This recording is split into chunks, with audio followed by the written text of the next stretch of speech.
Muita gente acha que para começar a investir é só você abrir conta numa corretora e sair comprando tudo que vê pela frente, mas não é bem assim que funciona. Antes de a gente começar a investir, nós temos algumas regras que devemos seguir para aumentar a nossa rentabilidade no futuro e para deixar mais fácil a nossa vida agora investindo.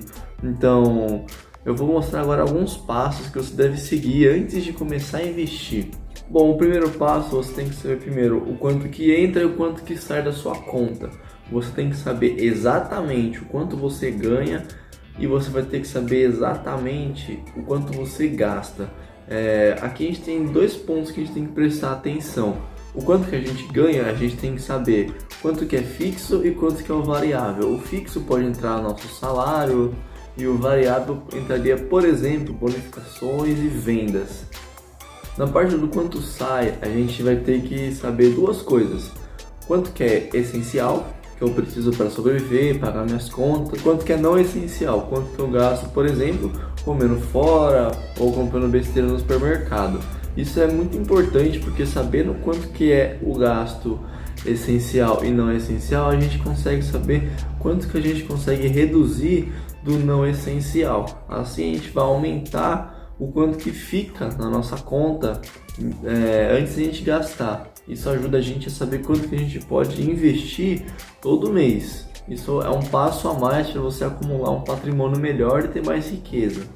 Então vamos lá, aqui a gente vai ter o essencial. O essencial a gente vai ter que pôr na nossa tabelinha de custos até 50% de quando a gente ganha no total. Então se eu ganho R$1.000, o quanto que eu gasto com os essenciais tem que estar entre 500 a 550 reais. Então a gente vai ter que saber exatamente quanto que a gente está gastando no essencial. Aqui vai entrar aluguel, contas, mercado, vai entrar faculdade, se você for jovem e não tiver mais nenhuma conta para pagar, vai entrar IPTU, IPVA do carro, são coisas que são obrigações que a gente não pode deixar de pagar. Se a gente deixa de pagar, ou a gente perde dinheiro ou a gente perde saúde. Um dos dois a gente perde. Agora do nosso gasto, a gente vai ter que ver quanto que é o não essencial. Aqui vai entrar sair com a namorada, vai entrar o comer fora, comprar roupa, comprar tênis. Então a gente vai ter que ver quanto que isso representa na nossa renda e ver se a gente pode diminuir ou se a gente pode manter e não vai ter problema. Lembrando que o nosso custo essencial e não essencial, ele não pode passar de 70%. Então eu vou ter que ter 50% a 55% no essencial, eu vou ter que ter entre 10% a 20% no não essencial e eu vou ter que ter os outros 30%, eu vou ter que investir eles. É sempre muito importante lembrar que curso ou faculdade ou algum curso que vai te gerar dinheiro lá na frente, ele entra nessa classificação de investimento. Então investimento não é só comprar ações ou colocar meu dinheiro para render numa renda fixa, é também eu fazer uma faculdade ou fazer um curso.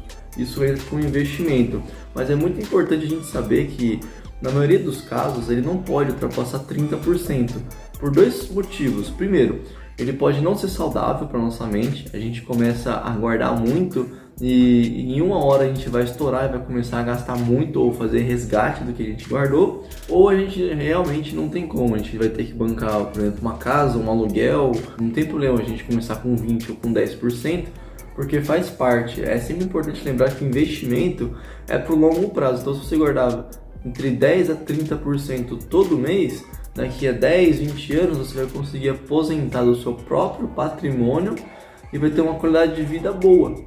Então é sempre muito importante a gente saber quanto que ganha e quanto que está saindo da nossa conta. Assim a gente pode ver quanto que a gente pode investir, quanto que a gente pode torrar para a gente, quanto que a gente pode usar para sair, quanto que a gente pode usar para pagar as contas, sempre visando sem ficar no vermelho. Aqui tem um outro ponto muito importante que são as dívidas.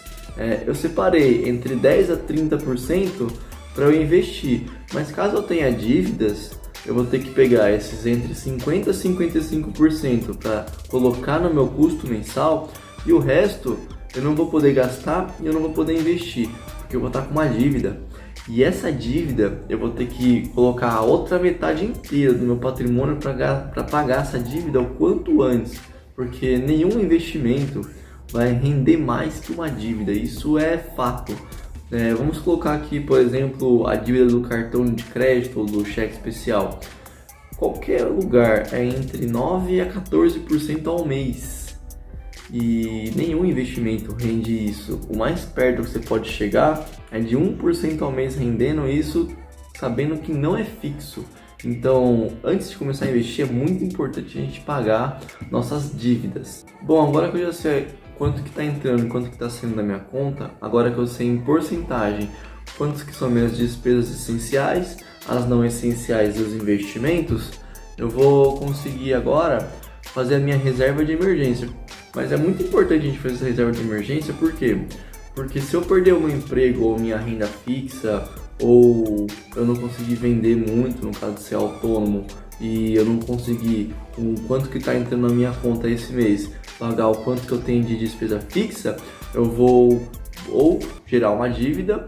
Tem diversos fatores que vão influenciar nisso, então é muito importante ter reserva de emergência.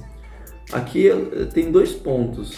Tem o cara que é CLT, o cara que trabalha, e tem o cara que é autônomo, o cara que tem empresa, empreendedor.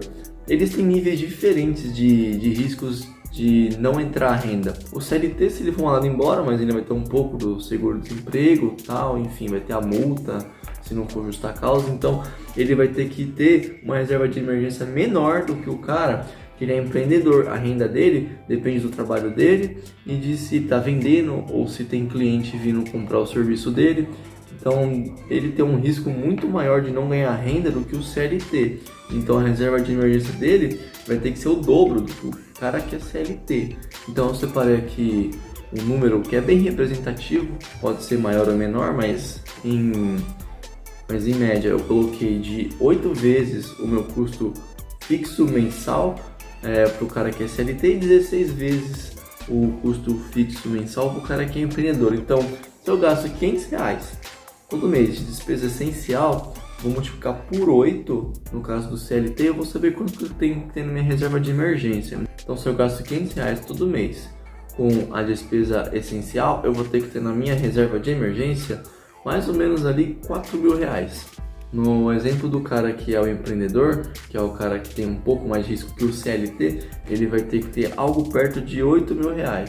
Essa reserva de emergência vai ter que estar numa renda fixa que, no mínimo, acompanhe a inflação. Que ela vá acompanhando a inflação, rendendo um pouquinho acima. O interessante da reserva de emergência é ela ter pouco risco, né? Você não pode perder aquele dinheiro de forma alguma, então ele fica em renda fixa. Você tem que resgatar ele em até um dia depois que você mandou a ordem, então ele tem que ter uma liquidez alta. Tem que ser ou a Nubank, ou um CDB, ou um Tesouro Direto, Selic, para você deixar sua reserva. É muito importante também, depois que você montou a reserva, você saber o momento certo de você usar essa reserva. E o momento certo é quando eu tiver uma obrigação para pagar e eu não conseguir pagar essa obrigação com o que está entrando fixo na minha conta, e lá na frente, isso que eu não paguei vai me gerar encargos, vai me gerar juros que vão aumentar o valor dessa obrigação. Então, nesse caso, para não perder dinheiro, a gente tira um pouco da nossa reserva de emergência, mas ao longo dos outros meses, os próximos meses que eu vou ganhando dinheiro, eu vou ter que sempre repor nossa reserva, porque eu sempre tenho que ter ela comigo. Tá bom, então a gente viu agora que a reserva ela é um pouco elevada em alguns casos. Então, enquanto a gente está montando a nossa reserva, nada impede a gente de já ir estudando um pouco de renda variável, estudando um pouco de ações, desenhando a nossa carteira para ver como que a gente vai comprar, como que a gente vai entrar na renda variável. E antes de começar a investir, é muito importante a gente estudar e desenhar a nossa carteira. A gente tem que desenhar a nossa carteira porque quando a gente for comprar ações todo mês, se a gente seguir o que a gente desenhou com base no que a gente estudou, a nossa rentabilidade vai ser muito maior daqui 5, 10 anos do que o cara que não estudou, não desenhou a carteira, comprou qualquer coisa, não tem um objetivo. Então, o que entra no objetivo aqui? Eu posso comprar um carro, comprar uma casa, bancar um aluguel só com o dinheiro que eu recebo todo mês eu posso bancar, por exemplo, uma viagem, só o que entra de rendimento a cada trimestre. Então, eu posso ter diversos objetivos numa carteira, porque eu vou ter vários ativos que vão compor ela. Mas eu vou fazer um vídeo aqui ensinando como que monta uma carteira. E por último, o último passo é você começar a comprar ações, você investir na renda variável, você comprar os ativos que você desenhou lá atrás, que você planejou comprar. Eu tenho um vídeo no canal que eu vou deixar aqui embaixo na descrição que ensina como que compra, como que abre conta no corretora e tal, enfim. E por último, vocês têm que aceitar que renda variável varia para baixo.